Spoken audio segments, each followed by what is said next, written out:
Lecturas de la tercera semana del tiempo ordinario. Viernes 30 de enero de 2026.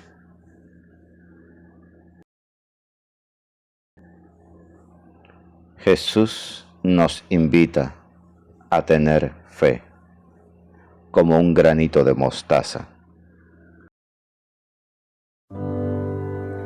Catholic Back. Reflexión y fe. Una puerta a la esperanza.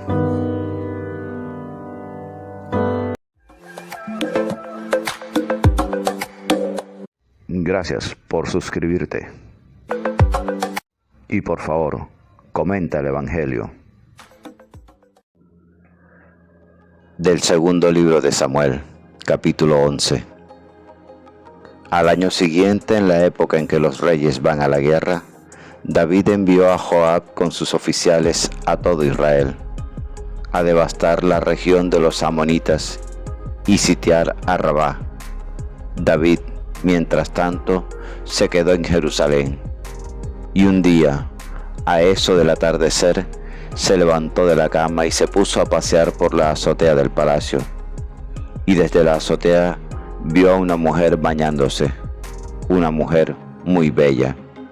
David mandó preguntar por la mujer y le dijeron: es Betsabé, hija de Alián, esposa de Urías, elitita. David mandó a unos para que se la trajesen. Después Betsabé volvió a su casa, quedó encinta y mandó este aviso a David: estoy encinta. Entonces David mandó esta orden a Joab: mándame a Urías, elitita. Joab se lo mandó. Cuando llegó Urías, David le preguntó por Joab, el ejército y la guerra. Luego le dijo: anda a casa a lavarte los pies. Urías salió del palacio y detrás de él le llevaron un regalo del rey. Pero Urías durmió a la puerta del palacio con los guardias de su señor. No fue a su casa. Avisaron a David que Urías no había ido a su casa. Al día siguiente, David lo convidó a un banquete y lo emborrachó. Al atardecer, Urías salió para acostarse con los guardias de su señor y no fue a su casa. A la mañana siguiente, David escribió una carta a Joab y se la mandó por medio de Urías. El texto de la carta era: pon a Urías en primera línea, donde sea más recia la lucha, y retiraos, dejándolo solo, para que lo hieran y muera. Joab, que tenía cercada la ciudad, puso a Urías donde sabía que estaban los defensores más aguerridos.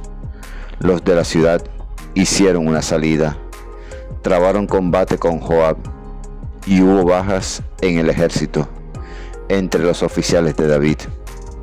Murió también Urías, elitita. Palabra de Dios, te alabamos, Señor.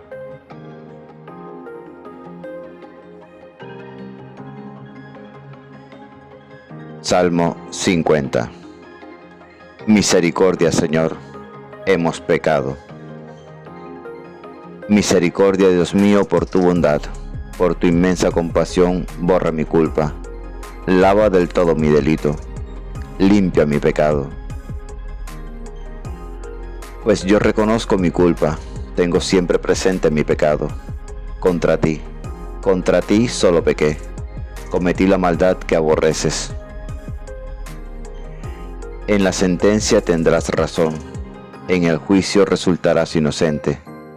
Mira, en la culpa nací, pecador me concibió mi madre. Hazme oír el gozo y la alegría, que se alegren los huesos quebrantados. Aparta de mi pecado tu vista, borra en mí toda culpa. Misericordia, Señor, hemos pecado.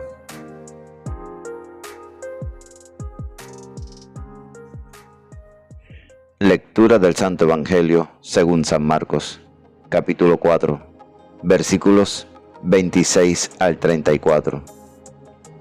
Por la señal de la Santa Cruz, de nuestros enemigos, líbranos, Señor Dios nuestro, en el nombre del Padre, del Hijo y del Espíritu Santo. Amén. En aquel tiempo dijo Jesús a la gente: el reino de Dios se parece a un hombre que echa simiente en la tierra. Él duerme de noche y se levanta de mañana. La semilla germina y va creciendo sin que él sepa cómo. La tierra va produciendo la cosecha ella sola. Primero los tallos, luego la espiga, después el grano. Cuando el grano está a punto, se mete la hoz, porque ha llegado la siega. Dijo también: ¿con qué podemos comparar el reino de Dios? ¿Qué parábola usaremos? Con un grano de mostaza. Al sembrarlo en la tierra es la semilla más pequeña, pero después brota, se hace más alta que las demás hortalizas y echa ramas tan grandes que los pájaros pueden cobijarse y anidar en ellas. Con muchas parábolas parecidas les exponía la palabra, acomodándose a su entender. Todo se lo exponía con parábolas, pero a sus discípulos se lo explicaba todo en privado. Palabra del Señor. Gloria a ti, Señor Jesús.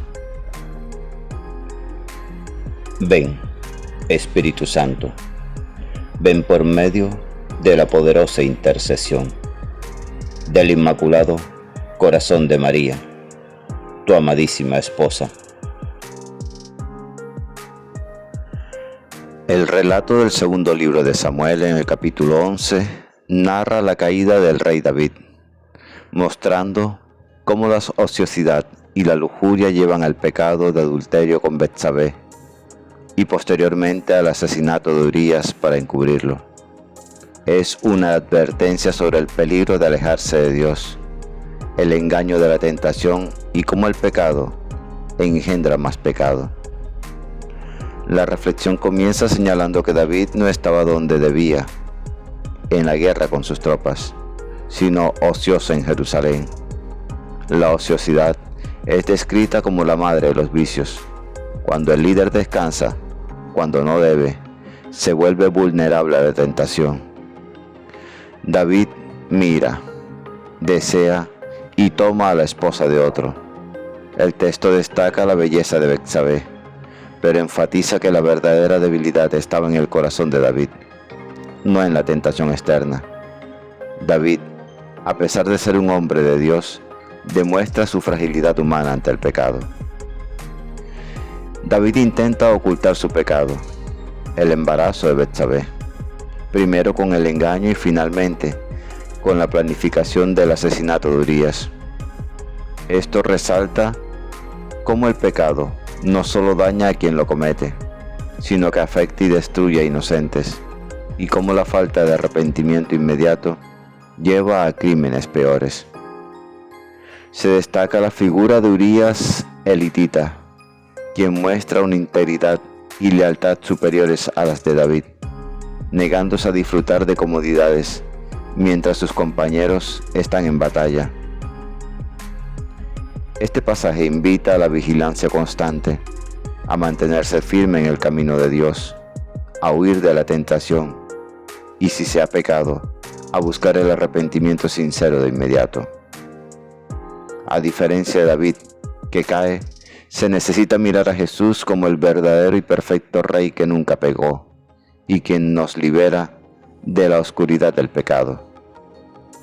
En resumen, el pasaje es un recordatorio de que nadie es inmune a la tentación y que la verdadera grandeza radica en la fidelidad a Dios y en el rápido arrepentimiento ante la caída.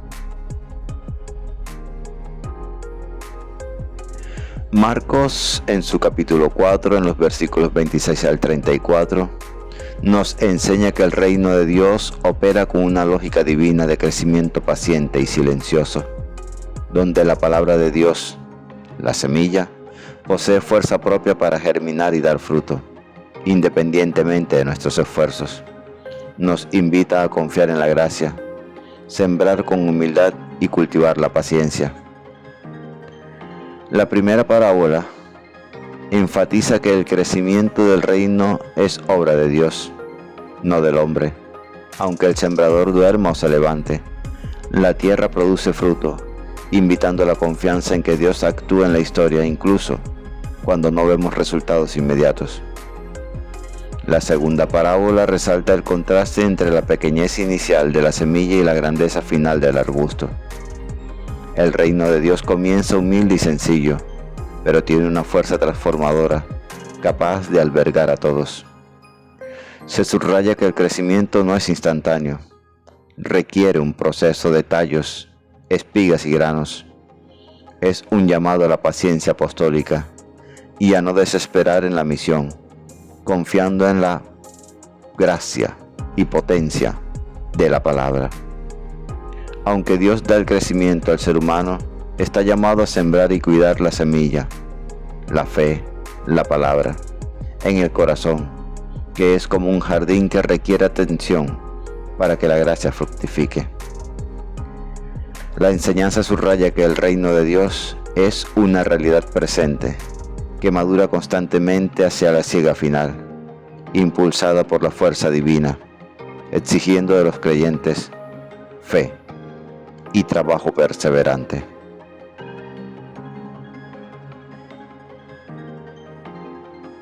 Señor, dame la fuerza suficiente, física, psicológica y espiritual, para perseverar en mi búsqueda de la perfección en ti.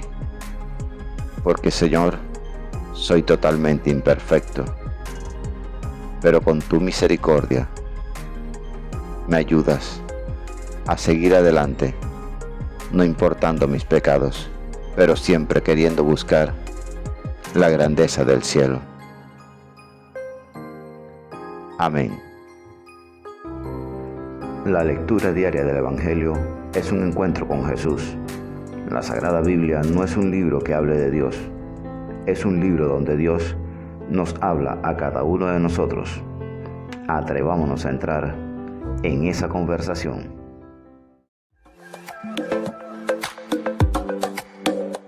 Gracias por suscribirte. Y por favor, comenta el Evangelio.